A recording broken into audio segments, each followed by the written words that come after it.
This video is proudly sponsored by DigimonCard.io for all your Digimon card, deck building, deck list, card pricing, and discussion needs. Hey everyone, Egman here with another video, and today we're going to go over the Carta Magica DigiFest that happened this past weekend.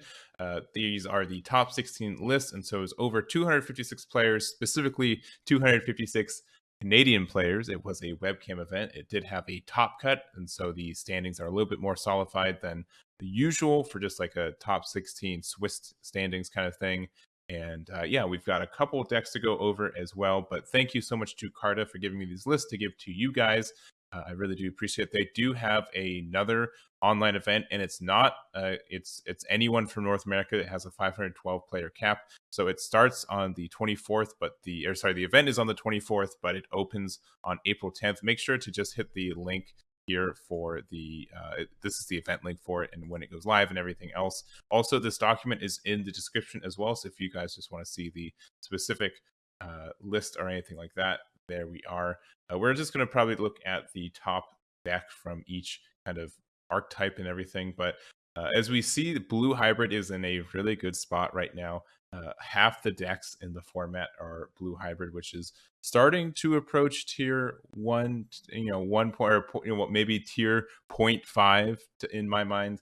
Maybe not tier 0, but we also only had one in the top 4. Martin Lee with yellow hybrids took the entire event, didn't lose a single match all day, which is really cool. We also have Tev Anderson with red hybrid, Alec with 3 musketeers, kinda. We'll go over the list.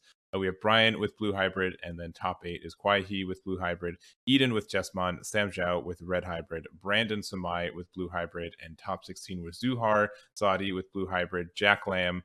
I'm just going to say Jack Lamb, Chris Fong, Jason Jensen, and Jonathan Marquette with blue hybrid, Caleb Tourette with red hybrid, Lloyd Cowley with yellow black hybrid. We're going to look at that one. And also Jordan Chu with good old rookie rush. So that is the format we had today, but it was really interesting to see a lot more kind of red hybrids. We haven't really seen those perform as of late, so that is interesting there. And yeah, let's just start going into the list. So here is Martin Lee's first place yellow hybrid, using the purple bottom and then has the yellow kind of top. Usually, I think this is more and more common, like the preferred way to run the deck. I know a lot of people are playing mono yellow, but the purple just has a lot. But the interesting is that they just have the purple option card, but there's no Kari. I know a lot of people are playing the Karis as well, but if you are still using just the purple bottom for it, I can see why you don't need the Karis, even though they can be such obnoxious cards when your opponent can't get over them. When you like Kari and a recover deck just work hand in hand, but you also don't need them when you have such kind of good cards, like being able to have like the Zuchimon or the Dynasmon as well, and 2 Susanomons means there's just a lot of aggression with this deck too. 2 tactical retreats as well, which is a pretty interesting choice. I like being able to do the cheap recovery is nice, especially if you just have like Gazimon or like a Boko, so like something that you want to easily put back in there. I think that helps, especially like you can do something funny where you tactical retreat back one of your hybrids, and then you can play your Zoe and then get it back, so you can have like a guaranteed hit with it too. I think that's a fun choice. Anyways, yeah, this is his list, undefeated all day and really, really cool. Next up, we do have Tev Anderson, second place, red hybrids. We haven't seen, once again, as much red hybrid, but when this deck goes off, it just does all the damage it needs. And there aren't as many kind of rookie rush center deck. Right now, there is like blue has like a lot of like unfortunate cards in security, like Hammer Spark is really good, like Ice Wall obviously, but nothing that really like gets rid of the card. You just kind of have to make sure that you have the turn to go with it. So going both into the Emperor Greymon and the Ancient Greymon with both of the hybrid lanes with the Gunimon promo here, and then also the Takuya kind of Kanbara being able to go into your Emperor Greymon. So a little bit of extension. Obviously, Atomic Inferno is a great card for hybrid decks, being able to get that security attack +1/+3 KDP. Obviously, this is why like some green decks are teching in it as well, and just seems super strong. So here's this list, and let's go to next. Alec Blanchard's third place 3 Musketeer deck. This is more of just like and what he called it as well, was kind of like an Eismon turbo deck, but there's just a lot of good things with this card. This deck being able to use Eismon is great. It has a lot of recursion, Nailbone, being able to get it back, and then you can potentially pop some more. Demonic Disaster as well. Delete one of your Digimon to unsuspend one of your purple Digimon too. So being able to get that effect. Like, honestly, like, there's just so many ways that you can pop your own Eismon if it lives, so you can kind of get the effect. And that's kind of like the game plan anyways. Buellstar is just kind of being able to, you can never really play it for free, but having Trump Sword, having Fly Bullet, having Joel Schwarmer, having Nailbone, all these are fantastic cards. And, getting back Gauziamon is great. Impmon can help you recur some stuff and everything else. So an interesting deck. I think it's a good format choice for what it is. Eismon is very strong, which is why it's obviously getting hit at the start of next set. And that's really it. Not as much Three Musketeers. It's more of just kind of a mid-range Eismon deck, but I do like it. I think it's a good pick. Next up, we have fourth places, Brian Weeb's Blue Hybrid. I don't have a lot to say about this deck that I haven't said, I feel like a dozen times over the last month. Blue Hybrid's probably the best deck in the format by not much, but it's very consistent when you're able to go off. Being able to just stun your opponent while also building tamers and also having some chip damage pretty much and go off. Some additions that he adds to his deck specifically is one Akuamon, having one Majidramon as well to trash a evolution card and one Digivolving, and also getting a unsuspend. So you can obviously do a really big Azulong play with this.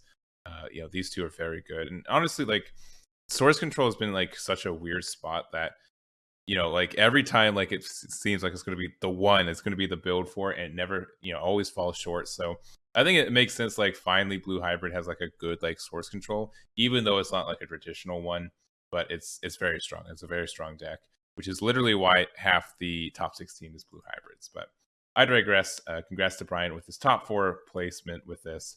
And moving on, we do have Eden's Jesmon. This is the only Jesmon in the top 16. And every tournament, like, there's always like one or two Jesmons that get in the top. But man, I almost feel bad about this card, this deck getting the Savior Huckmon to 1. I think it is not the one to get hit, honestly. And if there's a deck to get hit, it'd probably be something here. Like, I don't know, Tommy to 1 or 2. I don't know. I'll probably make a video going over what I thought Blue Hybrid needs to, get checked with. But obviously this deck can go big. It can find the lines it needs. It can be very explosive, but man, it is not super consistent all the time, and you sometimes just break and feel really bad about it. But Jesmon still, I think this is like a good like tier 2 deck, if I was being super honest. You just have to be really lucky for the day, and if you are, you're doing, you're in a really, really good spot. Running 4 Judges of the Blades too is, I think, an interesting choice. Like, this is like one of the few cards that you can actually play and you have like a chance to like stun Blue Hybrid, because if you're able to use this card to play a Sistermon Blanc or Sistermon Blanc Awakened to get one more recovery or one more blocker than your opponent is expecting, then you win the game. Or even like the CL to get like the memory, like any of these 3 Sistermons off Judgment of the Blade could screw up your opponent trying to go in for the game, and you can give you the win in the spot if they kind of overextend in that kind of way. So I think that's a good choice. That's probably something that helped a lot of the games that weekend. And I don't know, I'd probably run 4 moving forward, especially since a delicate plan I don't think is needed as much right now, since there's not as much. There is some, but not as much need for getting rid of security cards like that. Next up, we do have Lloyd's top 16 yellow black hybrid. So this is a really interesting deck using a black bottom for it. So I don't think there's anything yet. When one of your Digimon effects places Digimon card under this Digimon, you draw 1. So I don't think this does anything. It's just the one he wanted. But you can use Shinkurimon, Digivolve one of your opponent's cards. So you can do this with Tactical Retreat as well to get like some additional synergy with this. So I think that's a cool little tech choice. Tactical Retreat also is pretty much, once again, if your opponent's trying to go in and they feel like they have the exact number they need to go in and they hit a Tactical Retreat, they probably just lose on the spot, which is something I feel is strong with a deck like this. Otherwise, Ultimate Flare is good and Laser Eye too. Neither of these are like interact with Blue Hybrids if they're just doing their tamer OTK kind of play, but both are great cards to hit and potentially get some board wipes and everything else, especially since so many decks are running like Bokomons right now. They're running Modeka Betamons, like a bunch of rookies that just can get popped. Ultimate Flare I think is an okay choice right now, and it can help you out with where you're at. Obviously, the only bad thing about this is it can de-digivolve something into a tamer, and then that you just get your tamer back, which is an interesting interaction for the format. But here we go. Here is the deck. And then lastly, we do have good old Rookie Rush coming back from the dead. Nothing super fancy right now, I think. I think something that that's identified is that blue hybrid is really strong right now, but it's almost more like a combo deck than like an aggressive deck, right? You have to set up your tamers. It takes some time to set up. Obviously, you can stun your opponent's cards, but if you're playing in something that can just rush you down and do a lot of damage, you're really in a really, really good spot. So I think this is an interesting choice, but obviously it still can be strong right now, as much as like a lot of people don't like Rookie Rush and sometimes like breaks the kind of core fundamentals of the game a little bit. It is still in a good spot. Spiral Masquerade is a very good card. Being able to use Salmons to recover, Bushy Agumons, like 8mon's probably like really good right now. It probably swings and like lives on over 50% of anything it hits because of just how things are right now. A lot of tamers, a lot of options, and a lot of just smaller hybrids. This hits like over most of them, which is very funny to see. But that's really all we have today. These are the lists I want to kind of go over. Once again, a little bit more diverse than we've been seeing for this event specifically, with once again with some red hybrids and a little bit more on this half of the pie chart. Obviously, the other half is a little bit less less diverse and more of the norm we're seeing. But that's going to be it for me. Thank you guys so much for watching. And again, thank you to Carta Magica for giving me these lists to give to you guys. Again, if you guys want to play in an event next month, they do have one on April 25th.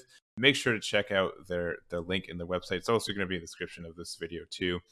And make sure to mark your calendars for when the pre-reg starts. But that's going to be it for me. Thank you guys so much for watching, and I'll catch you all next time. Damn it.